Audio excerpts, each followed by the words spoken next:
ओम गणेशाय नमः। आज हम धनतेरस की कथा सुनेंगे और धनतेरस पे साथ ही हम लक्ष्मी माता की वह कथा भी सुनेंगे जो कि श्राप से जुड़ी हुई है और जिसे पढ़ने या सुनने मात्र से ही धन की वृद्धि होती है। तो आइए शुरू करते हैं। बोलो गणेश भगवान की जय। आज देश भर में धनतेरस का त्योहार मनाया जा रहा है। धनतेरस दो शब्दों से मिलकर बना है जिसका अर्थ होता है कि धन का 13 गुना बढ़ना। इसमें तेरस संस्कृत भाषा के त्रयोदश का हिंदी वर्जन है। कार्तिक कृष्ण पक्ष में त्रयोदशी तारीख के दिन इस त्योहार को मनाया जाता है और आज देश भर में धनतेरस के पर्व को बहुत ही धूमधाम से मनाया जा रहा है। आज भक्त माँ लक्ष्मी जी यम, धनवंतरी और कुबेर देवता की पूजा से उनकी कृपा हासिल करेंगे। माना जाता है कि धनतेरस और दीपावली पर खरीदारी से किस्मत तो चमकती है, साथ ही घर में पूरे साल धन की वर्षा होती रहती है। इस दिन सोने और बर्तन की खरीदारी का विशेष रूप से शुभ माना जाता है। सुख समृद्धि का प्रतीक माना जाता है धनतेरस। और आज का दिन विशेष है क्योंकि इसका हर पल शुभ होता है। जहाँ तक पूजा पाठ की बात है तो यह पर्व माँ लक्ष्मी जी और धन के देवता कुबेर को समर्पित है। सोने और बर्तन की खरीदारी को शुभ और समृद्धि से जोड़कर देखा जाता है। कार्तिक कृष्ण पक्ष की त्रयोदशी तारीख के दिन इस त्योहार को मनाया जाता है। इस दिन भक्त यमराज, धन के स्वामी भगवान कुबेर,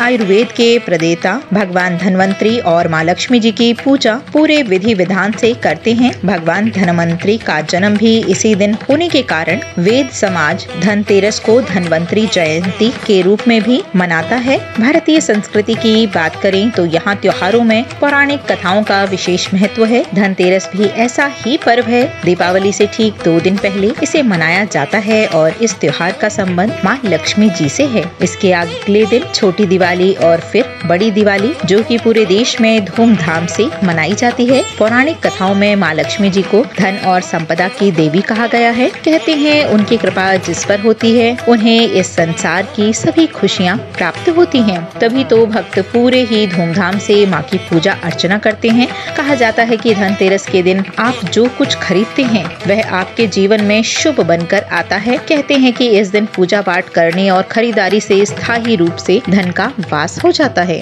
इससे जुड़ी हुई एक पौराणिक कथा इस प्रकार है। एक बार भगवान विष्णु मृत्युलोक की ओर आ रहे थे और ऐसे में माँ लक्ष्मी जी भी उनके साथ चलने को तैयार हो गयीं। ऐसे में भगवान ने कहा कि आप मेरा कहना मानेंगी तो आप मेरे साथ चल सकती हैं। इससे मानने के बाद भगवान के साथ वह भी पृथ्वी लोक पर आ गयीं। वहाँ पहुंचकर भगवान विष्णु ने दक्षिण दिशा में जाने की इच्छा जताई और लक्ष्मी जी को स्थान विशेष पर रुकने को कहा। इसके बाद वे दक्षिण दिशा में चल दिए। माँ लक्ष्मी जी के मन में उस दिशा में जाने की जिज्ञासा हुई और वह चुपके प्रभु के पीछे चल दी। वहाँ पर उन्होंने एक किसान के खेत से सरसों का फूल लेकर श्रृंगार किया और गन्ने का रस पिया।